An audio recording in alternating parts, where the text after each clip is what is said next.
सोलापूरचे ग्रामदैवत श्री सिद्धरामेश्वर महाराजांच्या यात्रेला अवघे काहीच दिवस शिल्लक राहिले आहेत.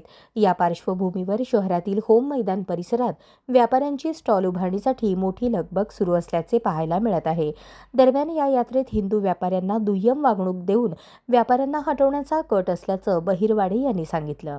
यावेळी प्रसारमाध्यमांनी चौधरी नामक व्यक्तीस या संदर्भात विचारले असता मंदिर कमिटीकडून मिळणारा ठेका किती जण मिळून घेतात आणि व्यवहार किती होत असतो याची माहिती दिली आहे. आम्ही या गड्ड्यावर अनेक वर्षापासून पाहतो की आपल्या व्यापाऱ्यांना इथं दमदाटी दिलं जातं आणि त्यांना इथून कसं पळवायला करतील त्याची उपाययोजना केली जाते. गेल्या वर्षी आम्ही इथं गड्ड्यावर पाहिला असता की एका व्यापाऱ्याला अक्षरशः इथले काही जे जिहादी लोक आहेत, म्हणजे हे गड्डा जो आहे ते पूर्ण जिहादी लोकांच्या हातात गेलेलं आहे की जवळजवळ त्यांनी ठरवलेलं आहे की इथले सगळे हिंदू व्यापारी संपवायचं आणि इथं सगळे जिहादी वृत्ती सगळी करते. त्यासाठी आम्ही गेल्या वर्षीपासून हे उपाययोजना चालू केली होती.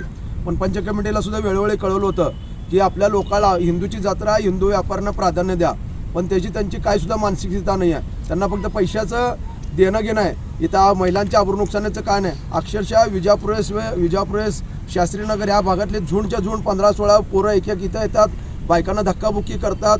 लव जिहादचे तर आम्ही 20-25 मुली या गड्ड्यावर गेल्या वर्षी पकडलेला आहे आणि तसं सदर बाजारला सुद्धा काय जणांना घेऊन गेलेलं आहे त्याची सुद्धा नोंद सदर बाजारला मिळते.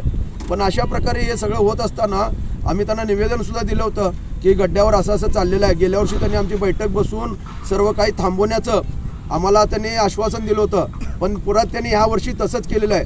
कारण की आम्ही शासनाचा एक मुद्दा बघितला तर सर्व काही जे व्यापाऱ्यांना आहे सर्वांना समान ठेवा. असं एक व्यापारी ना प्रत्येक व्यापाऱ्याला इथं प्रत्येक गाळ्याला तुम्ही लिलाव पद्धतीने घ्या असं शासनाने निर्णय काढलेला असताना सुद्धा ते स्वतः भ्रष्टाचाराच्या मार्गाने शासनाला अंधारात ठेवून कुठला तर चौधरी नामक एका व्यक्तीला हा टेंडर देतात आणि तो चौधरी फक्त थोडक्या किरकोळ समोर वसूलदार आहे तो, आणि त्याच्या पाठीमागे सगळी पंच कमिटी सगळे काही पैसा वसूल करत असते.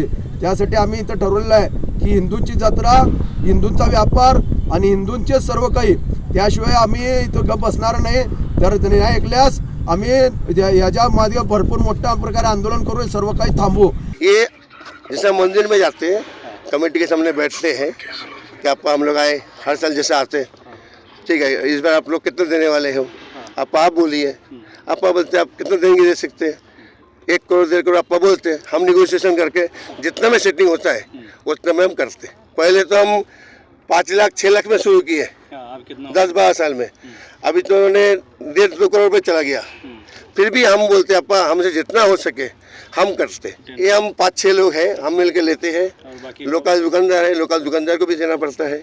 अभी जैसे कोई दुकानदार को अपन 1.5 लाख बोलते हैं तो वो निगोशिएशन होता है, भाई 10,000 रुपये कम ले लो, 20,000 कम ले लो, देना पड़ता है. लोकल को साथ में लेके करना पड़ता है. हाँ, मैंने इनको 3 लाख रुपये बोला. इनका 30 फुट जगह है. मैंने ये भी बोला कि भाई 3 लाख बोल रहे, आप 3 लाख तो मुझे दोगे नहीं, है ना.